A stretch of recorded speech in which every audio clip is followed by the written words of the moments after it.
Medieval combat.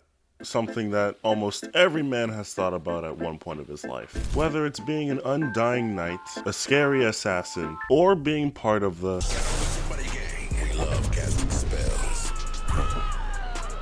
Regardless which path you picked, we've all thought about it at least once. Blade and Sorcery is not a game, it is an experiment.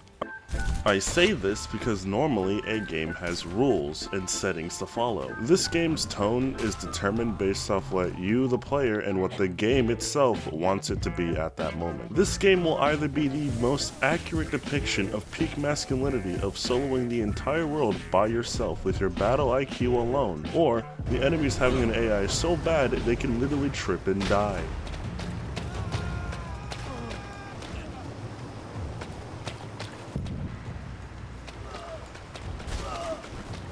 Fuck is happening? Are they killing themselves? Blade and Sorcery is all a physics sandbox game, a puzzle game, an RPG, and a fighting game all at once. This little game has eaten up all my VR life. Blade and Sorcery was made by devs who wanted to play Skyrim without the Bethesda curse fucking everything up. But with that being said, the point of the game is simple. So simple that it's literally the title, which I consider a scam within itself, but I'll explain that later. You have a body, you have weapons and abilities, and you have people who want you dead. Do as you must. And while yes, there are other things you can do in this game like swimming, Walmart shopping, I would like to buy all of this. and deciphering an ancient religious language to figure out your entire purpose in life. Wait, what? Giving a medieval nerd a VR headset and access to Blade and Sorcery is like giving a gambling addict Balacho. Are you okay? What's going on? You see the pattern too? If I just re-roll enough times to unlock this Joker, it will multiply my chip output to unlock the next deck. What are you talking about? Balatro! It is nothing but an addiction. Everything in this game was made to release that dopamine in your head. From NPCs dying, to looting chests, to kicking down doors. And I haven't even brought up the game's RNG mechanics. That helps keep the gameplay fresh. From enemy placement, to room design, to even where you spawn. This helps the player learn not only to adapt in VR combat, but also to adapt outside of it.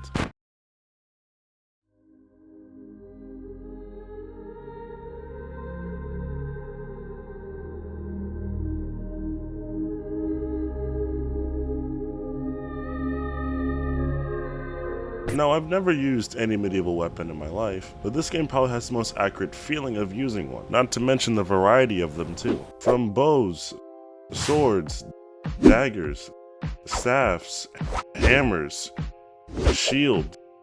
Every weapon feels satisfying to use, and each of them fit a purpose. For example, bladed weapons like swords are really good for stabbing, blunt weapons like hammers are really good for armored enemies, and staffs are really good for leg tripping. And if for some reason you don't think that's interesting enough, you don't need to use any weapons at all. You can even use things that aren't considered a weapon to begin with. As long as it's not bolted to the ground and you can easily pick it up, anything in this game can be used as a weapon. One time I completed an entire dungeon run by only using the handle of a vase because out of panic I smashed a guy's head with a vase and decided to use the handle for the rest of my run. They always tell you to fear the guy that killed a man with a pencil, but never the guy that killed a man with the handle of a ceramic vase. And now you're probably wondering, how do you get these weapons? Well,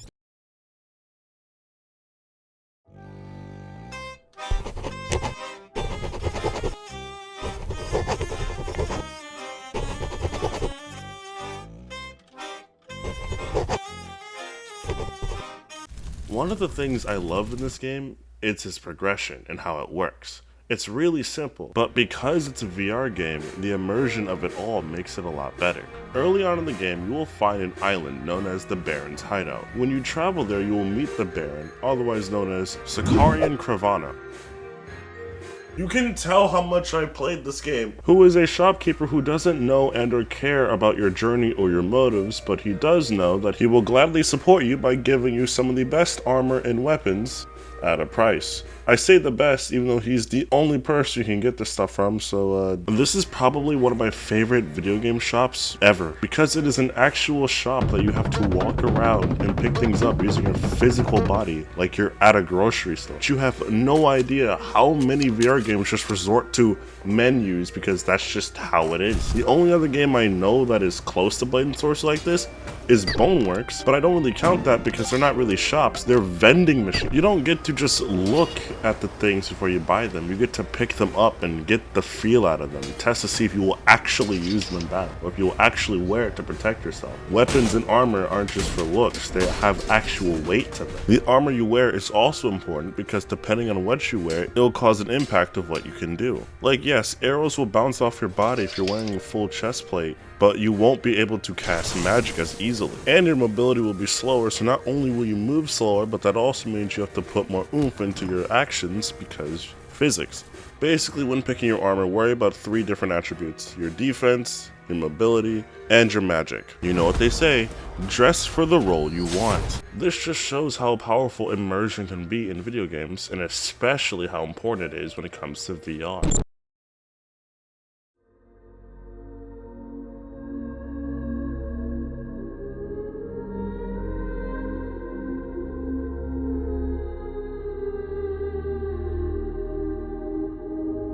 Immersion will always be VR's biggest strength, and in this game they do not hold back, especially on a first playthrough and through the game's environmental storytelling.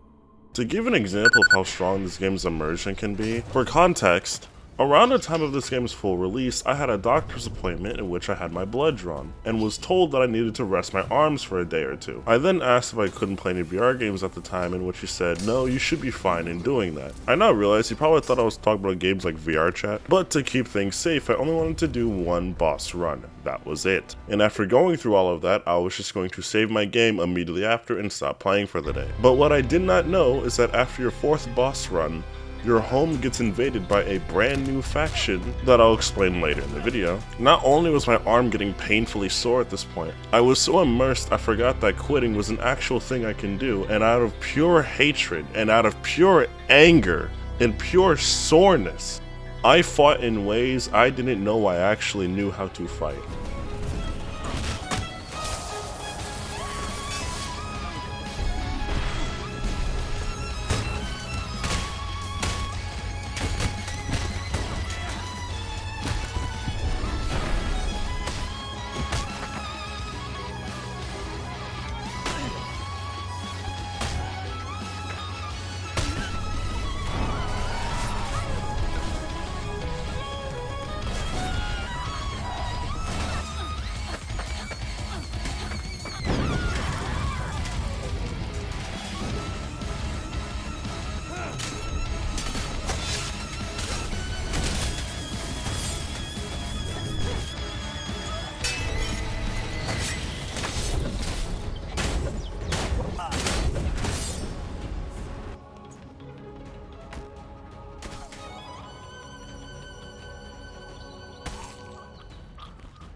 If the term "don't judge a book by its cover" was anything in this game, it would be the game's Sorcery. Because although it looks basic and lackluster at first, it is anything but that. In the game, there are 5 sorcery paths. The body path, which is based off health, survivability, and your actual physical body. The mind path, which focuses on telekinesis and the ability to slow down time, aka focus. The fire path, which is really good for piercing armor and materials. The lightning path, which is good for stunning and slowing enemies. And the gravity path, which totally isn't the best element in the entire game, don't at me. Why do I think gravity is the best one?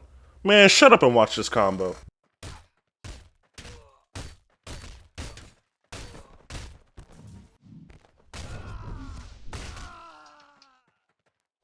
The sorcery in this game is simple, but can be used in very creative ways, especially when you progress later down the line and unlock its skill trees, which are actual skill trees, by the way, and aren't just like other games where most of the skills are just passive buffs. No, everything you unlock is a brand new skill that you physically learn and do. The stat increases are just bonuses to it. You unlock new abilities by going into dungeons, finding maps, as well as any crystal shards you find out throughout the end of the dungeons. Using these maps will lead you to Dalgaria, fight your way through Dalgaria, fight this stone golem, which we call Hector, take the stone from Hector's body, and put it inside this giant machine that will change it to any sorcery path you want. And then go home and put this new crystal into your obelisk, and if you have more than one of the same crystal, you get to mix them together to make a brand new one, which will allow you to unlock more abilities.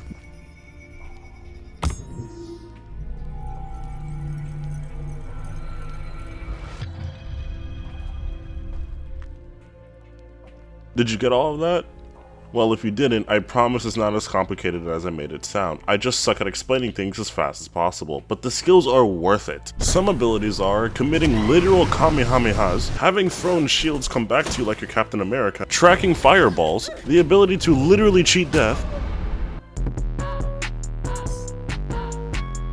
being so physically strong you can karate chop people's heads off, and my personal favorite, both fire and lightning have the ability where you can grab them and either burn or shock them from the inside.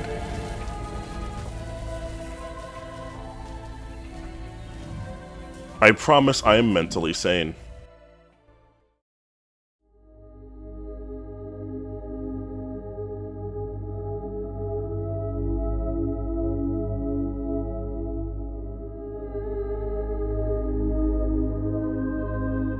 Despite all of this, Blade and Sorcery, as much as I love this game is a complete scam. And I say this because the moment you sheath your sword and abrogate your wizardry and just result to straight fucking hands, this game becomes something completely different, and it's a lot more fun that way.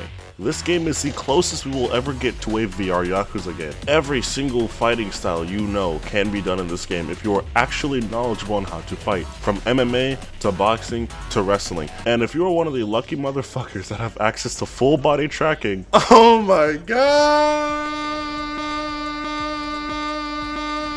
Needless to say, I would not be glazing this game's combat if the level design didn't complement it the way that it did. In this game, you don't just have a fighting style, you have a lifestyle. That sounds so cringy without context. What I mean is that everything you do, from combat to puzzle solving to even traversal to even get out of your house, can be all done in completely unique ways. So unique that pretty much every copy of the game is practically personalized. Eat your fucking heart out, Bone Lab. This game is a better physics sandbox than what Bone Lab and what Boneworks have done in the past few years. They aren't bad, however, and I promise I will make a Boneworks video at some point, okay? And to be fair, if we didn't have Boneworks, we probably wouldn't have Blade and Sorcery, but Blade and Sorcery has physics-based swimming, so I can recreate Far Cry 3 executions, but I can't do that in Boneworks or Bone Lab. I'm just saying. As you play the game, you just start asking yourself, there was no reason for them to add this, but they just did, and that's pretty cool. Like, they added breakables like chairs and tables, so if I wanted to pretend like I was Samoa Joe suplexing bandits, I have the option of doing that. And Yakuza Like a Pirate isn't out yet, so this is the closest I got to that. Also, I didn't know where to put this in the video, but if the idea of hurting women in VR scares you, well, in the options panel, you can change the gender slider, which changes the percentage chance of what gender enemies will spawn. But if you know me, then you know that these hands are bisexual. Also, this game's soundtrack is really good. From its main menu,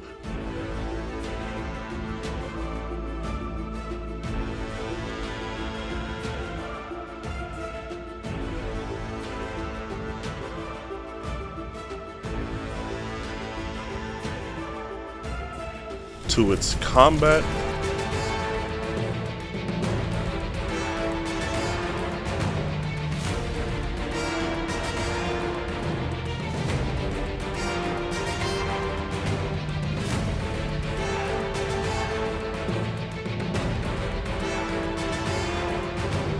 even to just messing around with the skill trees. Wait. No. Well, let's switch one out.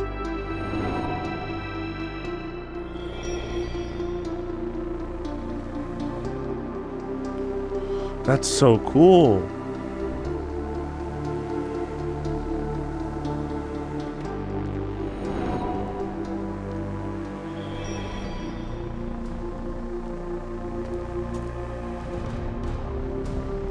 That's so cool. It gives every single one of them their own personality. I like that. That's a good detail to have. So this is the melody. This is the drums. This is the synth. Huh. I really like that. That's actually really nice. It doesn't matter what it is you're doing. Every song in the game's soundtrack was perfectly designed to capture the exact tone that they wanted you to go for. They did not need to go as hard as they did.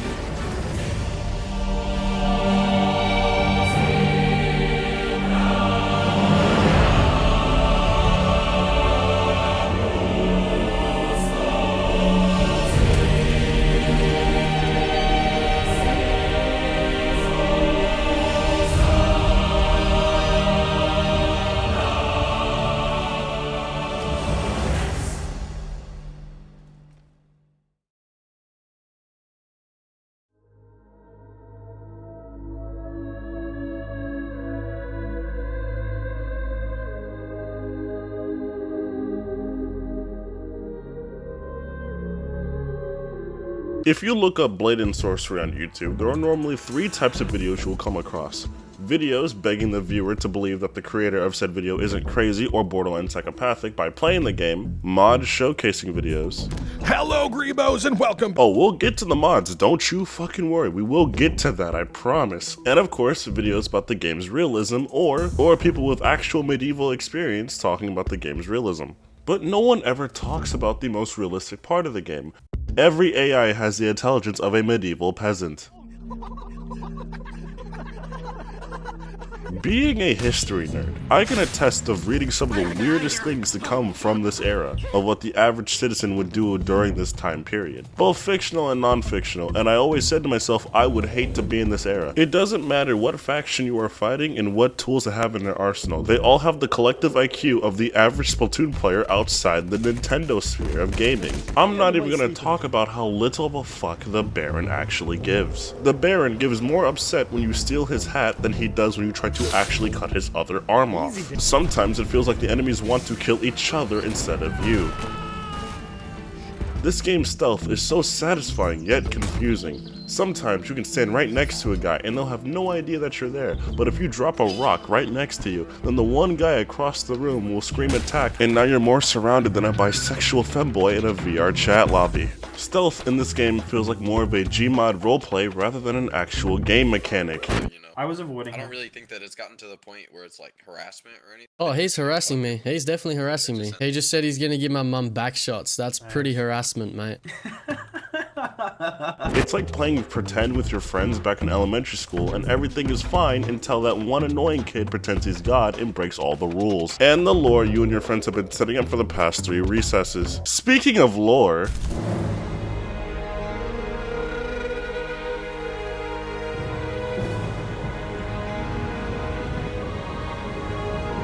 The truth is ugly. We are doomed to be destroyed by self-serving individuals. This sorcerer is nothing but vile, driven solely by the thirst for power, and they must be eliminated. Those are stories that belong in a theatre, for more than in the fabrication of a large-scale propaganda machine. If you doubt my words, look to the rampant pursuit of avarice and moral decay that pervade this world, and tell me I am wrong.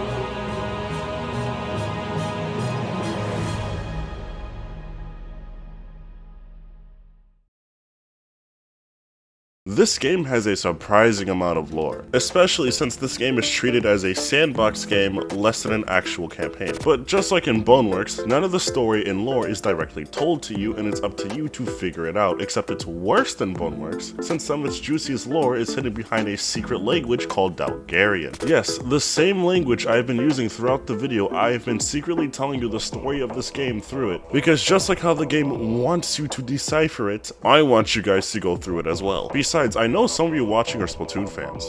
Okay, we decipher language like it's breakfast all the time. Hold on, I'm getting a call. I'll be right back. Wait, what do you mean there's an option to let the game automatically translate it to you? You're telling me I deciphered this whole language for this video just for it to just be an option you could just switch off? Are you kidding me? This took like months to do. Okay, fine, I'll tell you guys the lore, but just to let you know, I can't really explain the lore without actually spoiling the whole story. And if you do want to play this game, I recommend skipping this part. Alright, here we go. Blade and Sorcery takes place on a moon called Blith that orbits another planet called Oron. Yes, we're on a moon, not a planet. Don't worry about the planet Oron, but do worry about the biggest star in the system, also the main star in the main menu called Kaosava. Kaosava is a Prion star, look that up because I'm not going to explain that to you, in which it gives its radiation that it makes to Blith, which is what charges and gives us the crystals that we make magic. However, a mythical race of people called the Dalgarians knew that every 5,000 years, Blith will reach the closest distance to Kaosava, which would then again be overflowed with radiation and magic so powerful that it would end the world. So in order to prevent this, the Dalgarians made a tower that could vent out all the excess radiation and magic so Blith would live on for another 5,000 years. But in order for this to work, the Dalgarians need a battery of some sort. Somebody with big sorcery potential. So the Dalgarians made up a brand new religion called the Kemenet, which is basically Magic Jesus. And the story of the Kemenet would trick people who wanted to be the ultimate sorcerer into sacrificing themselves to become the battery for the tower. And this is where you, the player, come in. Washed up on an island with nothing but a sunken boat, a weird device in your chest, and a weird note from a group of people known as the Dalgarian Preservation Society, or DPS for short, explaining the journey that you were chosen to go on. With unclear thoughts and motives into play, the first thing you do is kill everyone on it, take the land and the house in it for yourself, learn about the tower that's like 2 hours in front of you by boat, and try to figure out ways on how to get there first, as several of the game's factions are all trying to figure out how to get there first to become the ultimate sorcerer in what is called the Great Crystal Hunt.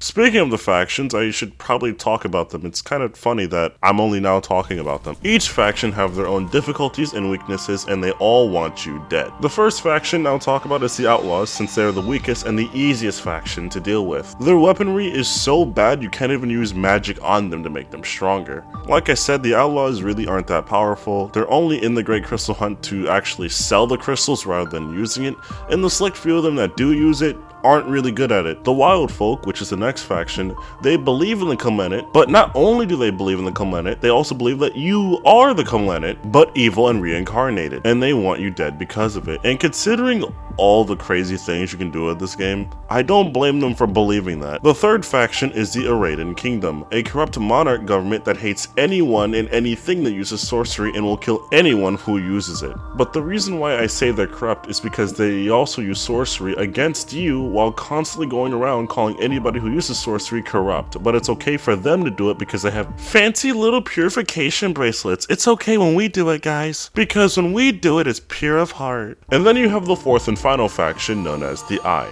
a sorcery cult that believes anyone who doesn't use sorcery or doesn't have it is less than them and they should all die.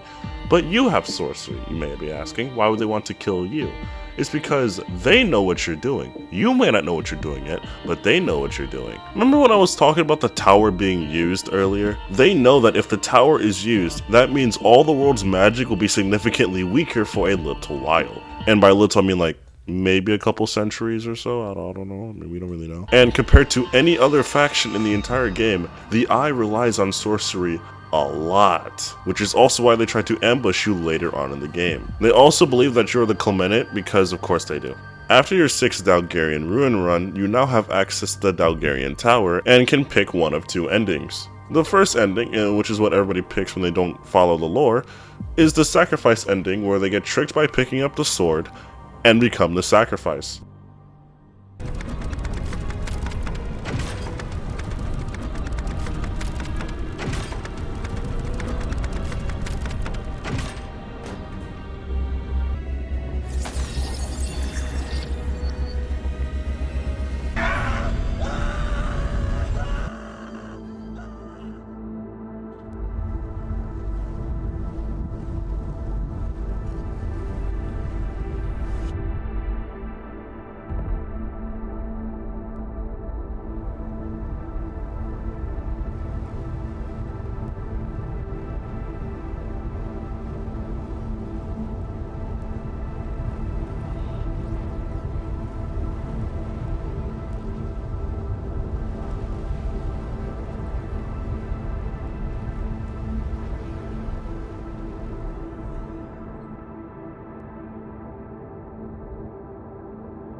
The second ending is what happens when you trigger the tower's self-destruct sequence.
When that happens, you escape back to your home and watch the tower collapse on itself, thus keeping you alive.